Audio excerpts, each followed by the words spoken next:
Hello everyone, my name is EquilibriumEST, and today, thanks to developer Dewdrop Games, I got an opportunity to review the game called Soup the Game. At the moment I believe it is in beta state, so it's not available for public, but hopefully it will be released soon. As far as I understand, it should become available in Steam, and it's going to be working on Windows, Linux and Apple iOS as well. So yeah, this game by genre is a strategy simulation arcade game. At the moment, in this beta version at least, it's a fight between bacteria and virus. This game has single player and multiplayer mode, which is really fun.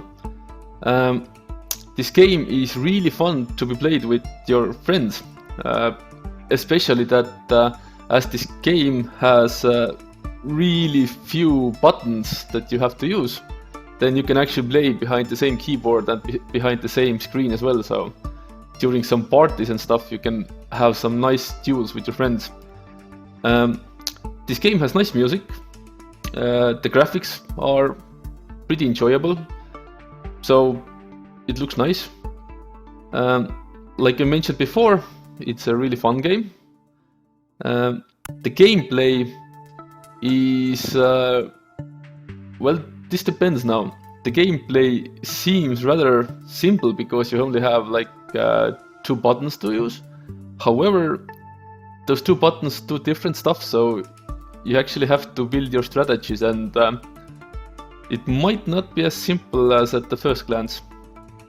I found one a bit negative side about this game as well, and this is that I'm just not good at arcade games, and this is my own personal negative side, so I can't really bring out any negative sides about this game other than that. So it's a really awesome game. As you may see on the background right now, it explains the game a bit. From the right hand side of the screen you can see some short explanations. Your base object is the bacteria base that you have, and then by pressing Z button you can spawn different units from your base. So you can spawn collectors, you can spawn mines, fighters and nukes. The difference between those units is that the collectors will gather the, let's say, growth essence around your base, and once they come back to you and merge into you, you will grow.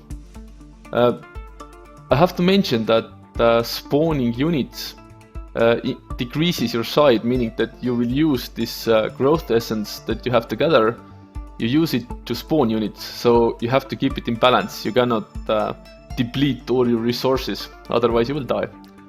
So after collector you have mines. The mine unit will orbit the base and will protect the base from enemy and even neutral attacks, because yeah, neutrals in this game seem to be attacking everyone in that sense, so they're just neutral entity here. After mines you have fighters, and as much as I saw from the game, the fighters act as defense, that they orbit the base as well, but they have some movement options as well, so they will move around and they will try to attack anything that is not friendly, which is pretty okay. And for last you have nukes, and as much as I saw, the only goal for nuke is to be launched out, and the nuke will attack the enemy, meaning that if you're playing a bacteria, it will attack virus and it will attack the base. So this is for attacking the enemy. As you can see from the explanation here, that you have to press Z button on the keyboard to spawn the units, and this is the thing which I found a bit tricky, that you have to press the Z button for a specific amount of time.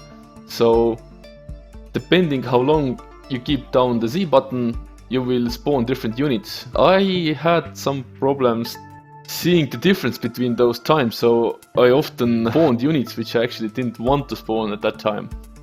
But you will get hang of it during the game, because it's this automatic movement which will become more better and better over time.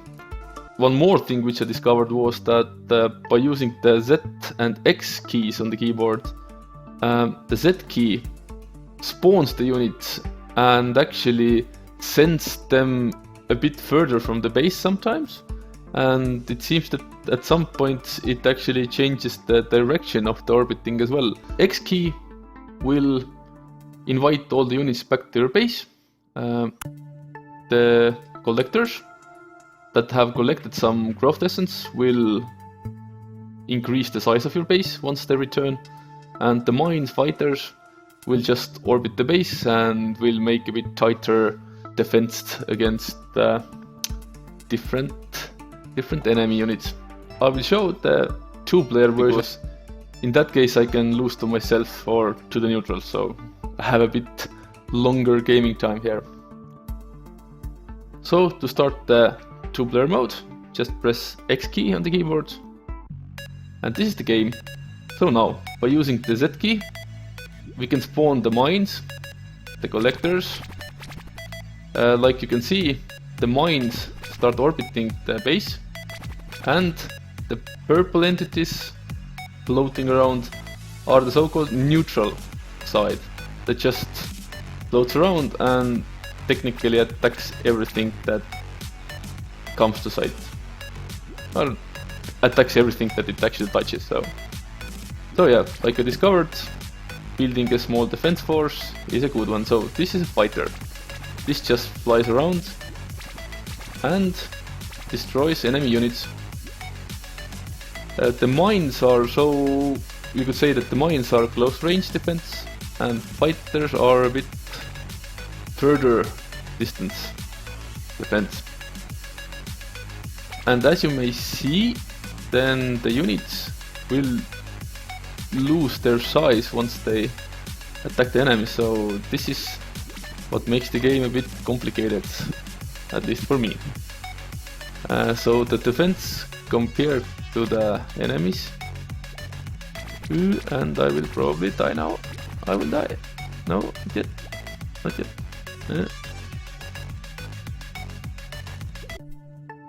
And right now I won, because as the virus side, or the player number 2, wasn't doing anything, then the neutral side just consumed the virus. So I won.